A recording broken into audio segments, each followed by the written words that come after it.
டேய் ஓனரு சொன்னா கேளு, எனக்கு குளிக்கிற மூடு இல்ல, உடம்பு வேற குளிருது, கண்ட இடத்துல கைய வைக்காத கூசுது. பெரிய மனுஷன் சொல்றேன், விடிய கற்கல வெள்ளம் கட்ட விலைக்கு வாங்காத. காரிசாமி தோட்டத்துக்குள்ள கைய வரது ஒண்ணு, கர்நாக பாம்பு புத்துக்குள்ள கைய வரது ஒண்ணுடா. சொன்னா கேளு.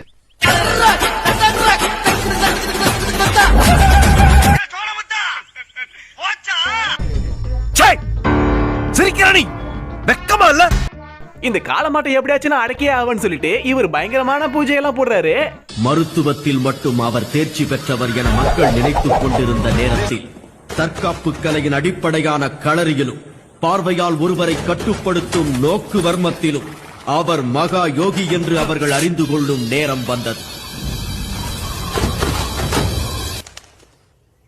டேய் தம்பி, கெட்டியமா பிடிச்சக்கடா, மாட்டை எடுத்து கட்ட போறேன், நீ கட்டுன நான் பாத்துக்கிறேன். ஒண்ணுமே தெரியலையே.